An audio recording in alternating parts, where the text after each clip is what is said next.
sebentar saja. Kapan lagi aku bisa tidur kalau bukan sekarang? Diam-diam sajalah dulu. Tenangkan kepalamu yang kacau itu.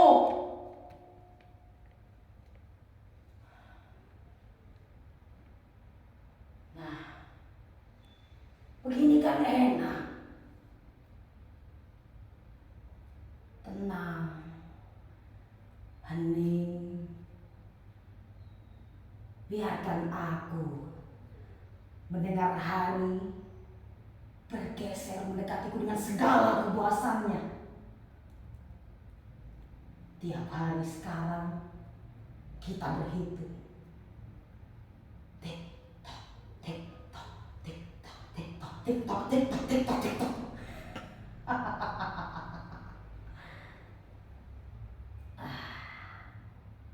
Aku kecap-kecap waktu kenyang-kenyang. Karena tidak ada yang bisa menghentikanku sekarang.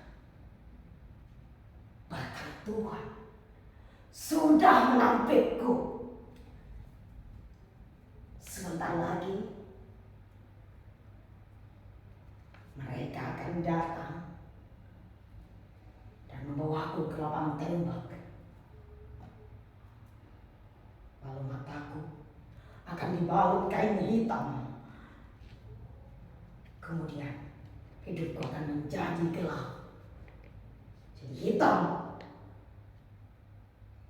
dan tubuhku akan terkulai, pengeluaran darah menjadi onggokan daging bekas. Sementara dunia tetap berjalan dan kehidupan melenggang seperti tak kekurangan apa-apa tanpa diriku.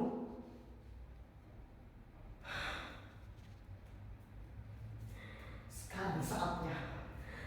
Ini adalah kesempatan terakhirku untuk menunjukkan sebuah arti. Tapi apa yang bisa dilakukan dalam waktu singkat namun dahsyat?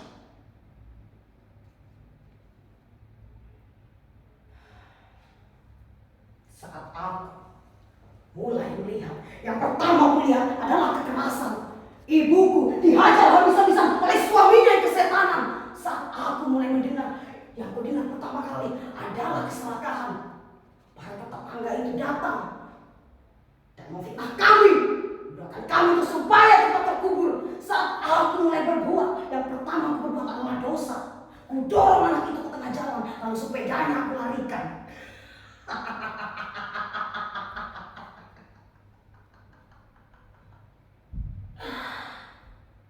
Semenjak itu, orang-orang menamaiku bajingan. Awal-awal aku kesal, aku marah, karena nama itu dibuat untuk membuangku. Tapi saat aku mulai terbiasa menggunakannya, orang-orang mengagumiku, dan aku dinobatkan menjadi pahlawan. Sementara aku terlambat kesepian karena dunia ini tak mau menganggapku sebagai anaknya.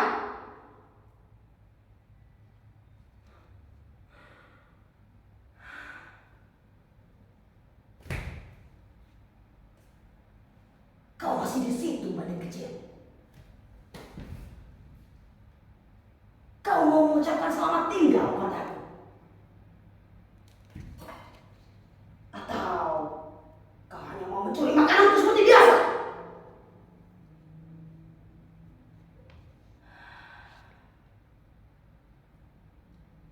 Sobat, apa kau tahu rasanya dibuang? Apakah kau bisa membayangkan bahwa ada sekelompok orang di luar sana yang merasa berhak untuk menghapus kehidupan dari mata seorang manusia?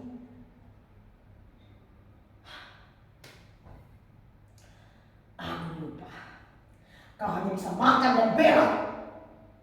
Berpikir bukanlah tugasmu.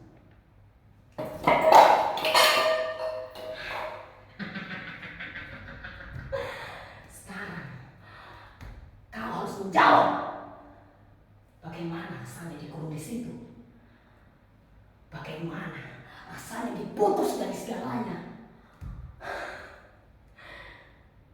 Saat ruang gerakmu dibatasi, tidak ada apa-apa di sekitarmu kecuali gelap.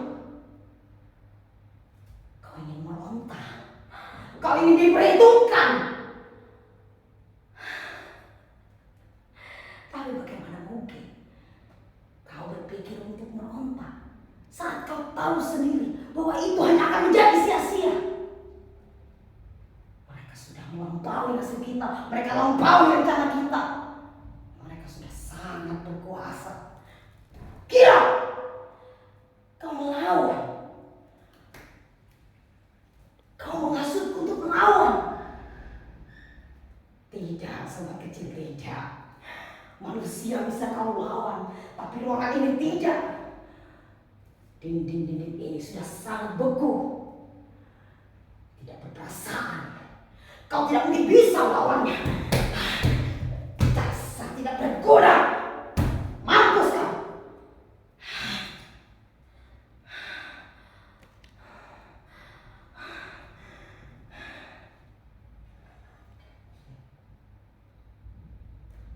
Itu kau, Messi.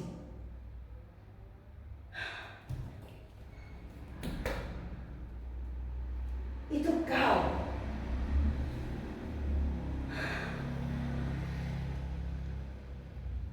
Messi, mengapa lipstikmu belepotan?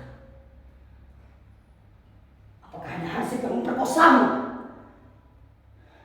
Jawab, Messi. Jangan diam saja seperti orang bego.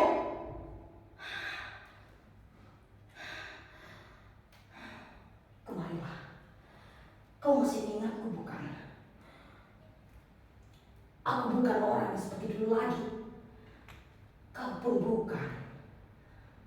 Tapi kita pernah membuat sejarah yang tidak mungkin dihapuskan. Karena bagian dalam dirimu sudah ada padaku. Dan bagian dari dalam tubuhku masih ada padamu. Kemarilah sayang. Ikut aku menghitung dosa. Berapa kali kau aku tonjok? Berapa kali kau aku sumpahi, umpati? Tapi jangan lupa, berapa kali juga kau aku berbahagia saat ku sedot bibirmu sampai bengkak.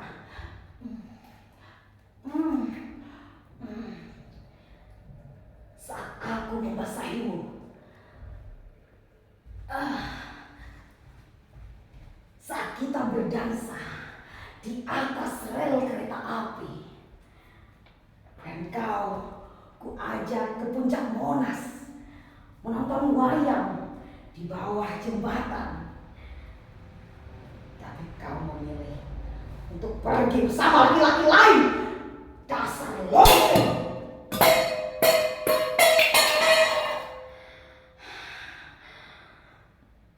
Aku masih sangat mengingatnya saat aku memegang pisau dan mengejarmu di atas rel kereta api.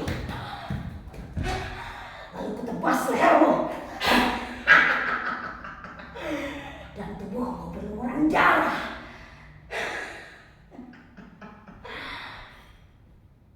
Ya, aku tahu bayi di dalam perutmu juga ikut mampus. Tapi itulah yang terbaik agar kau tetap menjadi milikku selamanya.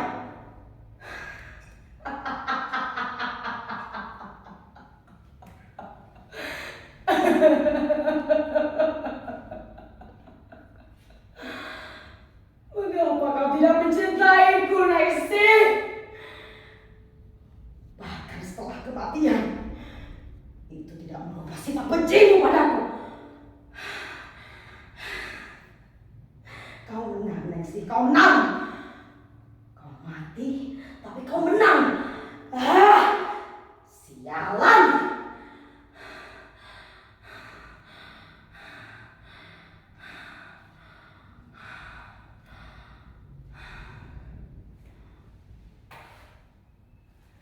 Semua orang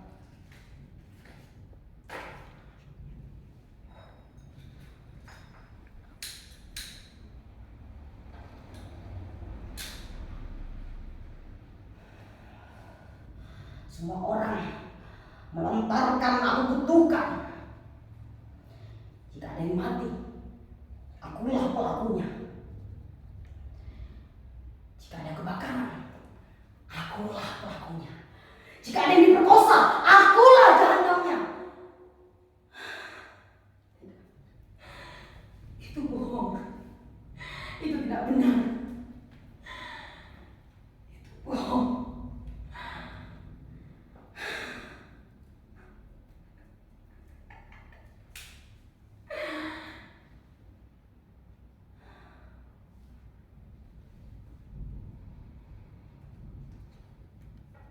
Yang mulia, hakim yang saya hormati, saya berdiri di sini bukan untuk melakukan pembelaan, tapi saya tidak mengakui segalanya.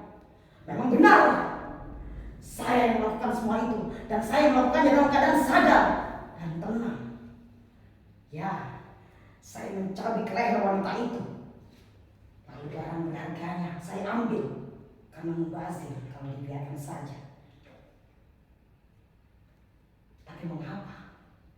Saat saya ditanya, saya tidak bisa menjawab. Karena bukan itu persoalannya. Mengapa saat seorang pelacur mati, kalian berhitung mempedulikannya? Sedangkan saat leher saya dan jutaan orang di luar sana yang tercabik dengan cara yang sama, tidak ada yang peduli.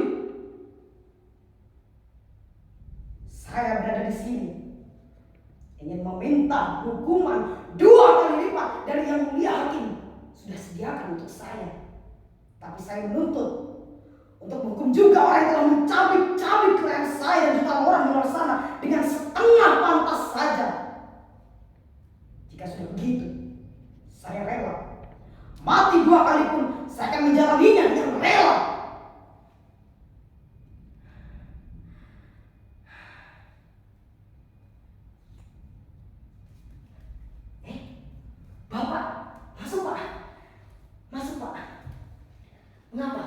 Mengapa Bapak terlihat begitu buru-buru?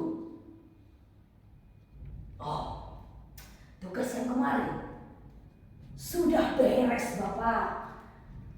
Tubuhnya saya potong menjadi 3 bagian.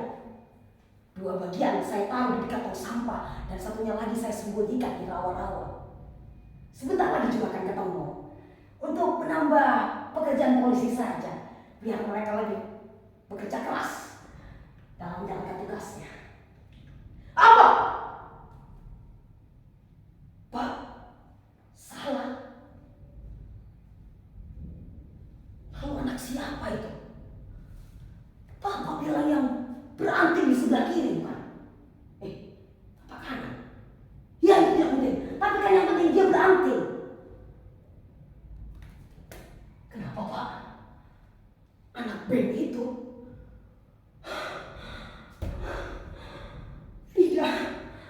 Tidak, saya mengenali anak itu. Bapak ibunya sangat baik pada saya. Dia juga sangat baik.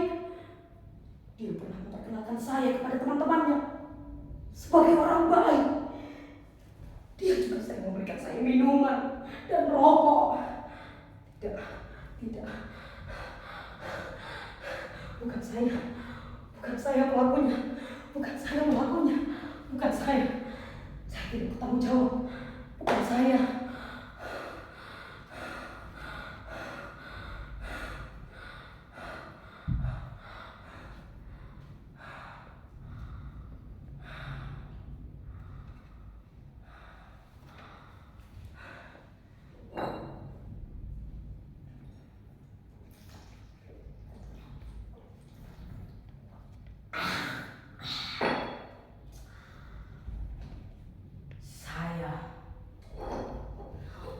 Memaknai kemerdekaan dengan berbeda dalam jiwa saya.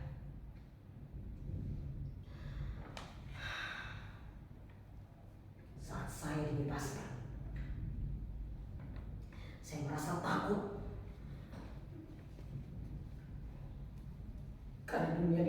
sudah tidak saya kenali. Itu bukan dunia yang dulu lagi. Di sana sangatlah tidak jelas.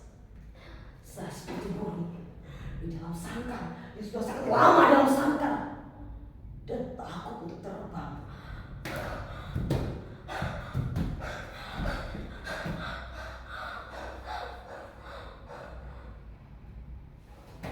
Pada percobaan pertama, saya gerogoti barang dalam warung, tapi tidak ada yang mengetahuinya. Hansip malah membagi hasil dan menunjukkan warung selanjutnya.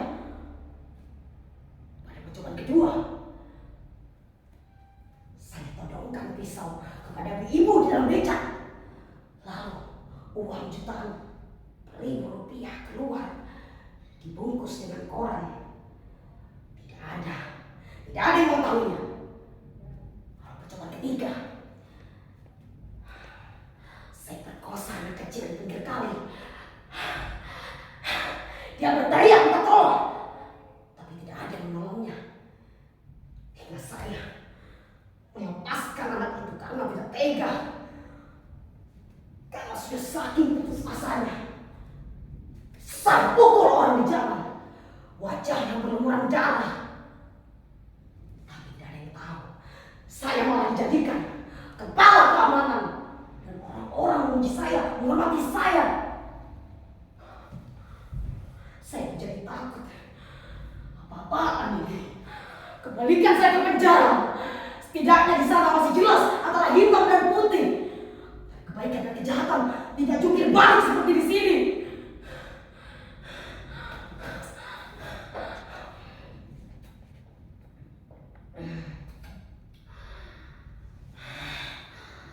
Kalau orang menderita, mereka ingin menjadi penyair. Mereka akan menari. Kalau orang akan dirampok, mereka akan berdoa.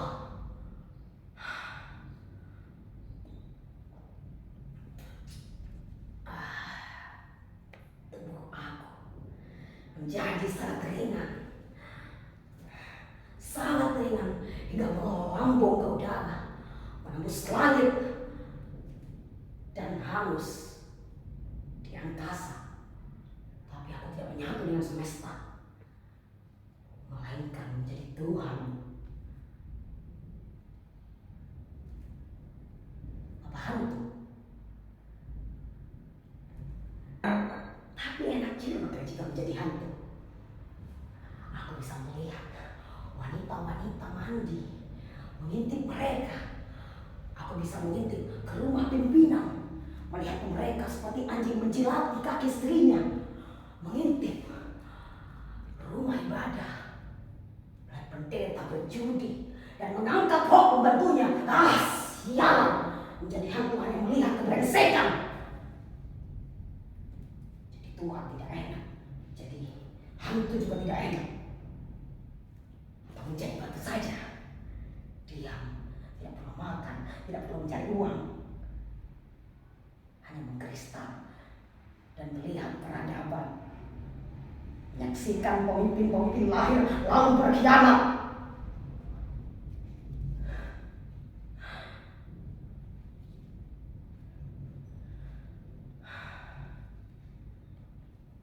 Inilah waktunya tiba. Aku akhirnya akan melunasi janjiku.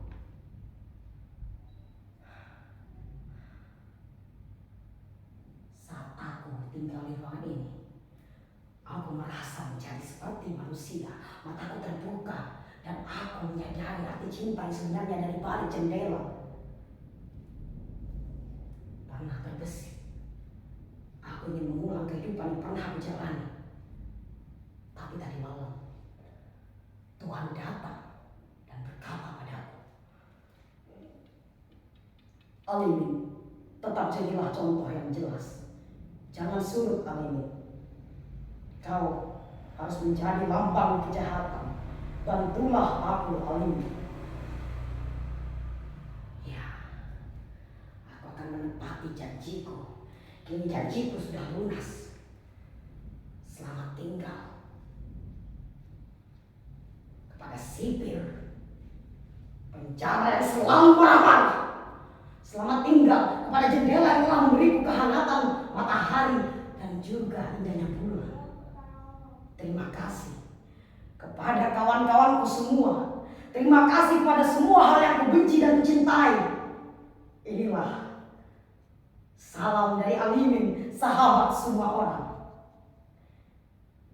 Selamat tinggal semuanya. Kini aku paham betul apa yang sudah dan belum aku lakukan. Dan sekarang aku merasakan tubuhnya. Aku bisa menyatu.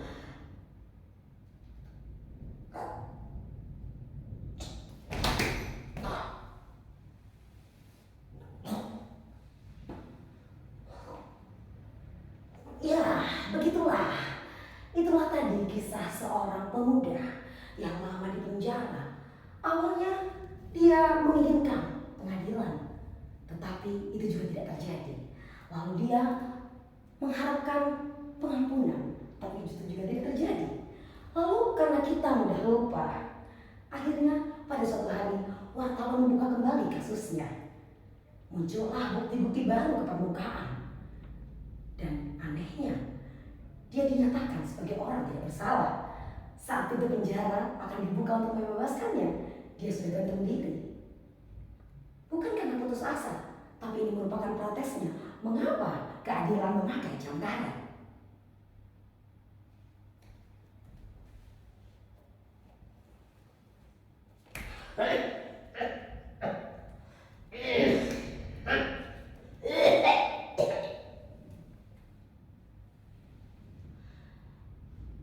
Dia sudah 50 tahun di penjara. Dia menyesali perbuatannya. Bahkan dia mengira hukuman yang diterimanya itu belum setimpal dengan perbuatannya. Dia bunuh diri karena dia tahu betul kesalahannya. Ini bukan kasus kesalahan menghukum, bukan yang itu. Jangan dicampur. Ini bukan gado-gado.